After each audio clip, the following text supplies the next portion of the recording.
just incredible. Two. DJ Sourmilk. One. Liftoff. We have a liftoff. Yo.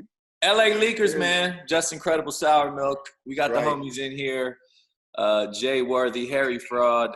Do y'all got, I have this issue sometimes because my name is Sourmilk, so people call me Sour for short sometimes, and it gets a little awkward. Harry Fraud. Do people call you Fraud for short? They call you Harry? Everyone calls me Fraud, and honestly, it's like the type of thing that like I just took it and turned a negative to a positive with it. You know what I mean? Because it's like the name, when I came up with it, it like reminded me of like a super villain, and like that's what I was always into. You know, I always sided with the villain, and then like you know, everybody just calls me Fraud. It's just instinctual. And at first I was kind of like, damn, they calling me a fraud. But then at the same time, you know, if you know me, you know I'm the farthest thing from that. You know what I mean? So it's just like I just let that speak to it, you know? That's what's up, man. Worthy, how's everything been with you, baby? Shit, you already know, man. Just maintaining, getting through it. You know what I'm saying? Ain't no thing, man. I'm pushing. You feel me? I'm getting used to this shit by now. And to be honest with you, I've been staying so busy working. It's like I forgot shit was even shut down, dog. Right. I swear to God, bro. You know what I mean? So I feel like this actually you know, works in like people that be in the studio a lot. This almost works in y'all favor, I feel like, man, because this is some shit y'all used to. Low key, yeah. And I mean, I'm in the studio because, you know, I'm not one of those guys that's always in the studio. I work really fast, so I do miss going outside. Believe me, I do miss the regular activities. But yes, it has been good for work. I'm not gonna lie. Yeah.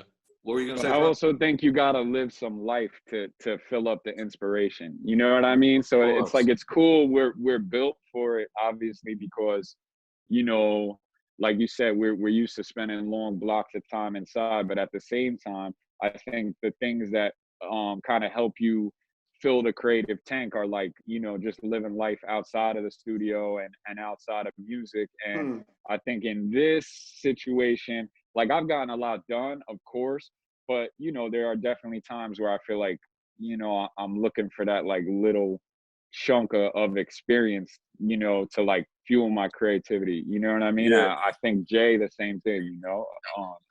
Because like he said, Jay spends time in the studio, but he actually works really fast. You know what I mean? So it's like not a painstaking type of process. You know what I mean? Yeah. And I think a lot of the stuff he rap about is directly drawn off like his experience of maybe that day or that week, or you know what I mean? But if your whole experience is going to the grocery store and taking a bike ride, it's like it's not lit. You know what I mean? So, Yeah. You know. Yeah. But we're doing the best we can, man. Yeah, we got to, man. Y'all got a new project out. Now this is considered an EP, right?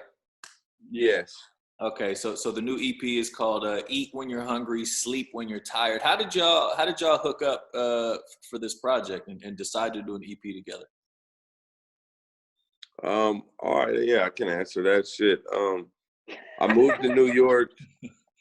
And I'm not even gonna lie. Like before I even met Fraud, I was like, yo, I get to New York and Milk, Jay, y'all know me. Y'all know how I get down. I do a lot of collaborative EPs with different producers and I lock in with people. And I already had it in my mind, like, yo, I'm gonna make some shit with Fraud, you feel me? So I had the homie Big Body Best bring me through to his studio, you know what I mean? Legend. Yeah. I don't know him, he just sounds like a legend. Yeah, bro. That legend of legends. That dude is. I just sometimes will just search his name on YouTube and just to laugh, bro. Yeah. One of my best friends right there. Same with Fraud. So, you know, it's just me and Fraud have so many mutual friends. You know, Body, Spitter, Larry June, Alchemist. You know what I'm saying? We all work in the same circle. So Body brought me over there. You feel me? Next thing you know, Fraud was like, yo, it's my birthday on Friday. Come through. After his birthday, we went to the studio and did like 2 tracks. And, you know, Fraud was like, yo, this shit is hard. This shit came out hard. Gave me the invite to come back. And the next thing you know, me and this dude making song after song, night after night. And, you know, by the end of it, we had a whole EP. Damn, that's crazy, man. Yeah, I mean, this was effortless, man. This one was effortless, man. I gotta say. So being that the recording process kind of went like this, I don't know. Like I guess you guys don't even really. None of this was planned out. It was just kind of record by record, and then you were like, "Oh shit, we got 7 records or whatever it is that you guys had," and you're like, "Let's put these motherfuckers out." Yeah, and I think, you know, I think one thing that happens with me because of like what I've done in the past is like a lot of times I'll link up with an artist and the first thing they say to me is, yo, we got to make an EP together. You know what I mean? Because I've done Cigarette Boats and, you know, I've done Appetizer with French. I've done all these things where it's like I showed you I could give you a full clip. You know what I mean? But Jay actually, like, he more didn't make it that apparent, and I kind of respected that, like, meaning he was kind of just like, yo, let's work on some music. And it's like, that's what I want to hear, because sometimes when you put too much boundaries on stuff in the beginning, it kind of like skews where you're gonna go with it. You know what I mean? So for me and him, it was really just like making music, and then we looked up and we probably had 14 songs, you know what I mean? But we were just like, when this whole shit happened and we both had other things kind of planned, we were both like, no, this is done. This sounds so dope. And it's like music for right now. And we even already had the title, which comes from something my pops used to say to me constantly. Like when I would get ahead of myself, he would be like, bro, eat when you're hungry, sleep when you're tired. You know what I mean? Like, just do you. You know what I mean? Like, just stay focused and do you. And so we already had the concept. And then for this whole situation of like, that's what we're doing. We're quarantined in a motherfucking box. All of us eating when we're hungry, sleeping when I just woke up. It's 3 p.m. You know what I mean? Like that's yeah, we how all we're just living. woke up. Yeah, look at your man. He need a cup of coffee right now. Yo, you know what facts. I mean? Like that's how we're living right now. So I just felt like for us, it was so pertinent to the time. You know what I mean? And the music is headphone, chill, smoke, to have your drink. That's the music. You know what I mean? It's cool music that you could just vibe to during this time, you know? So I just thought everything for this project just lined up in such a way we really didn't have to overthink it, you know? Yeah, no, for sure. Dope, man. And I'll ask Worthy first. How have you been, you know, adjusting to quarantine life, man? What's your diet like? What's you know? Yo, all right, so look, at first Yo, great question, off, Sour. Let me tell you this. When it first kicked off, I was in New York. The craziest shit, too, is like, I know you asked the question, but Fraud, you know the last night of, like, when I say our freedom, or the last night of us being able to go to, like, restaurants, clubs, and everything, was the night of we had a good night. Of my release party. It was my release listening party, my release party, the session with French, and then I went to that session with Jones, and I hit the whole city. Like I literally, boom, everywhere. The next day, Chick, we did everything. Now we went crazy. Yeah, we was popping. The next day, quarantine kicked in.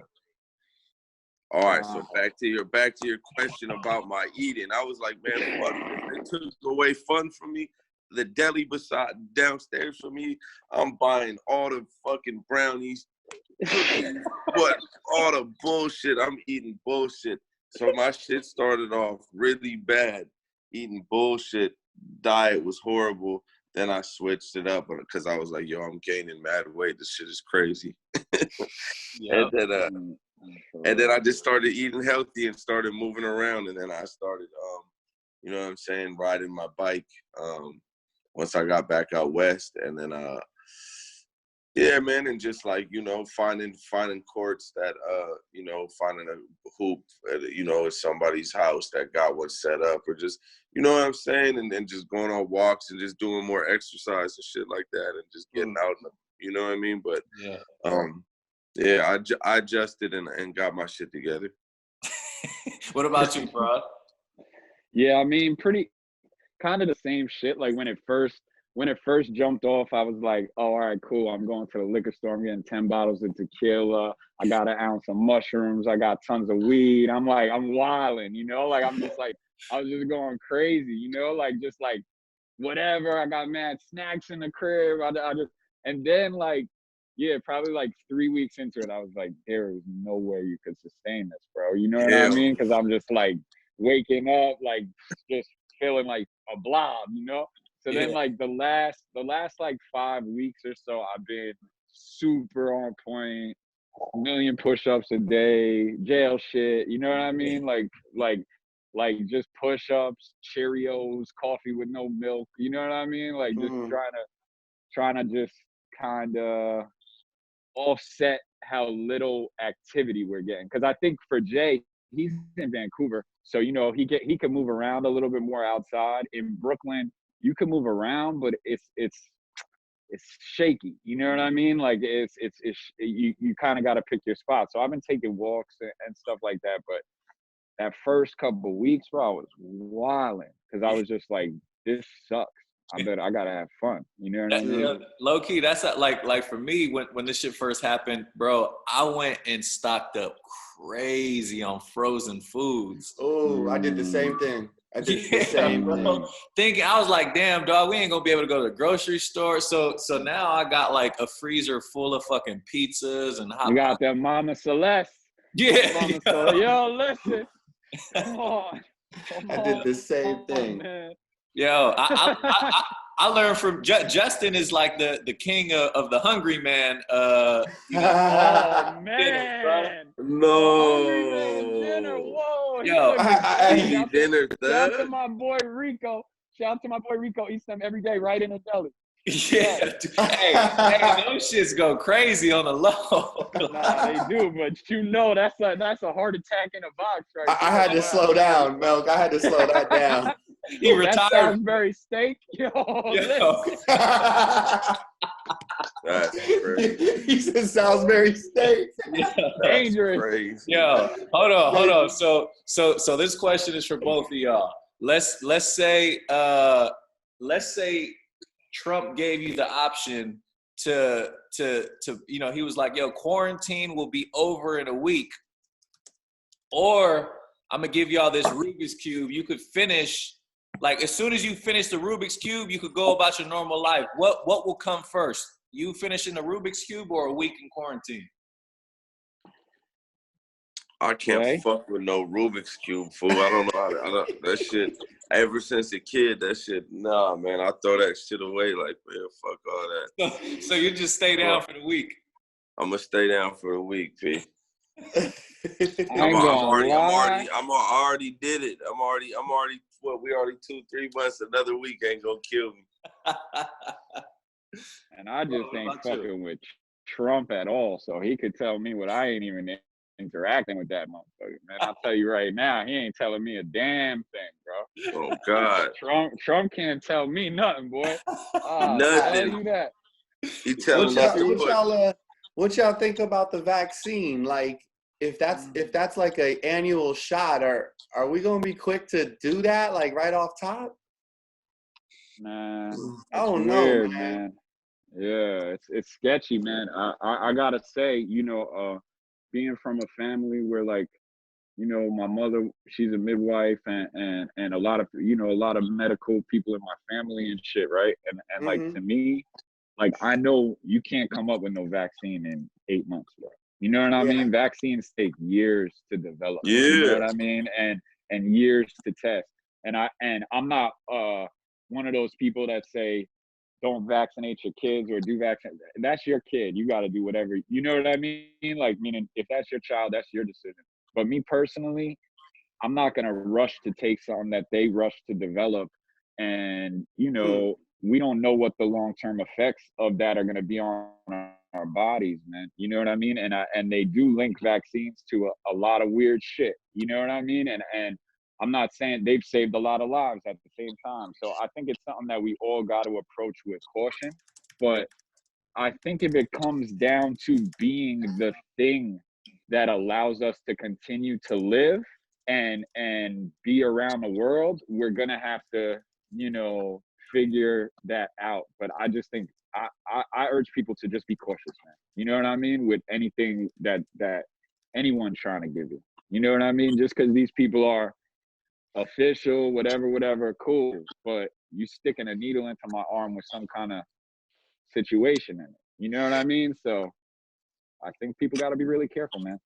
Nah, for I think sure. people got to be really careful, bro. Yo, Fraud, I was reading something that said that Simon Cowell had like stopped one of his awards or so, like a speech that he was giving at an award to give you props on some music. What was the song that was playing?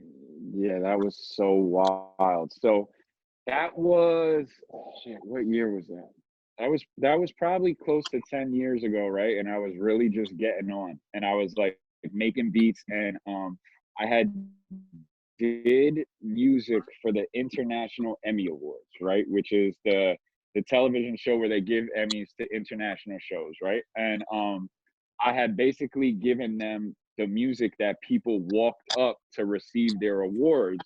They would play some music that I made, right? And it was really just beats that I was giving them. You know, like I was like, here's a folder of beats, you know, pick it. They paid me like $500. You know what I mean? Like, you know, I was really just getting on. So anyway, this guy, and shout to him, man, he goes up to receive his award and you know, for American Idol or something like that, right? And the guy goes, yo, just chill for a second. I just want to, like, he must have been listening to this beat that they kept playing, and it was a hard ass beat. And he must have kept listening, and he was like, I just want to take a second, like, can you play that walk up music one more time? And they played it, and he was like, that right there is a hit record.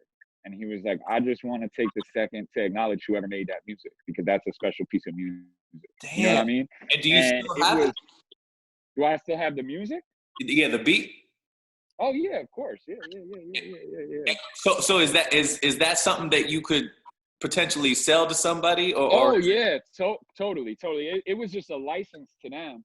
But more so than any of that specific business, what it was to me is like, and y'all know this because y'all DJs and y'all have had to scrape and scratch to get everything you have. You know what I mean? So when I saw somebody, especially back then, that's 10 years ago, this guy was on top of the world, you know, it gave me that battery in my back to say, yo, I'm going down the right path. You know what I mean? I'm doing the right thing, because it's so hard when you're doing music, like, you know, those validations are the things that could really keep you going, you know? And at that particular time in my career, I was like, damn, am I going to make it? Am I going to be able to take care of my mama? Am I going to be, you know what I mean? Like, just all those things that are going on in your head.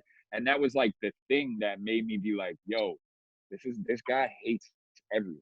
Like, literally. Simon Cowell destroys people's dreams on television for a living. And he just said that my shit was hard. So I was just like, I'm gonna go so hard right now. Put the battery in your back, right?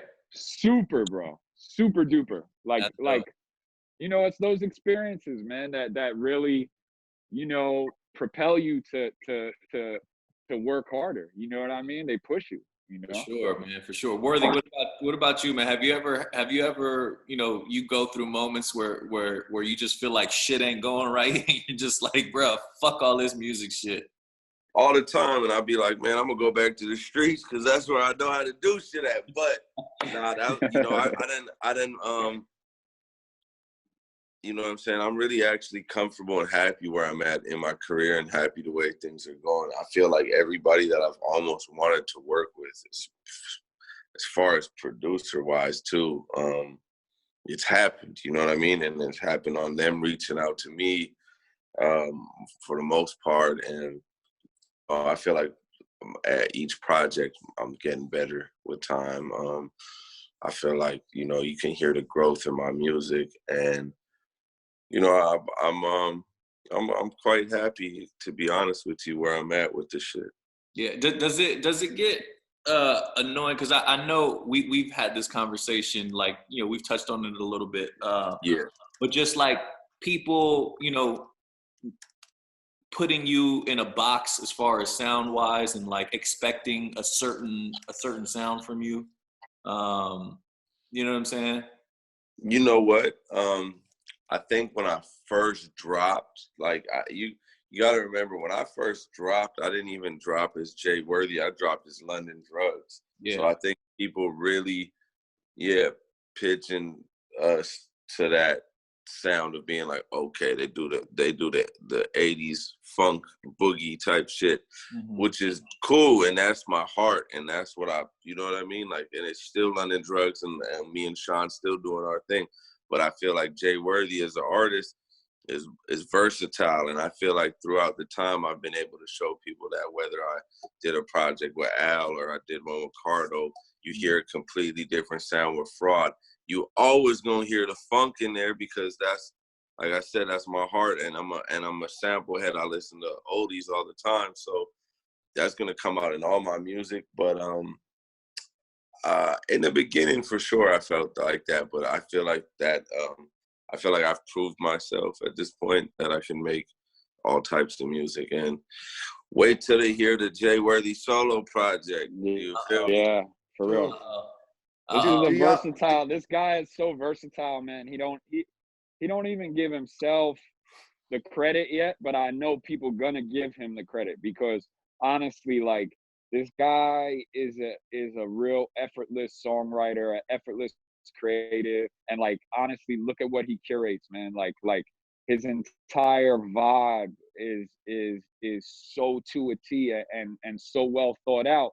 And I really think when people hear his quote unquote album, and I know people, like, you put all types of labels, but like, it's gonna show him taking it to another level with the sonics and the production and him doing hooks. If you could hear on our album, even like he's loosening up with his hooks and using his voice in all these different ways. And I know when his album come, like, people really gonna be like, oh shit, man. That's dope. This guy got a lot of pockets, man. Yeah, we're excited. Why thank you, Fraud? Why thank you, my brother? My brother. You know I gotta give it up, my brother. Do y'all got a favorite track off this album or this EP that you just put out? You got one that, I know it's hard to pick. I mean, right, I think. I'm gonna say I'm gonna go because I've always wanted to. I love that sample so much, and is Ice Cold. To me, Ice Cold is the one for me, but it's hard. I agree. Ice Cold, man, that's the slapper. I love all the tracks. I love that. I love Frankie Lyman with the kid El Camino from Buffalo. If you're not hip to him, get hip. He's fucking out of control, and Big Body Best. I love that song, but yeah, I think Ice Cold with Guap Dad and G Perico is just like this perfect marriage of like me and Jay's sound, and then also put in Guap and G. They both fucking snap. You know what I mean? So it's a banger, man. It's a banger. Yeah. That's what's up, man. Yo, we're looking forward to, you know what I'm saying, whatever else comes the rest of 2020. Worthy, I know you said you're working on a solo project. Do you have is there like a timeline of when you're going to start putting shit out, or are you kind of just recording right now? Yo, both me and Fraud. So look, I got a bunch of more collaborative EPs that I'm going to put out with different producers, and you know what I'm saying? I got a project coming out with Larry June. All these are gonna come out before I drop my solo album and my sophomore London Drugs album.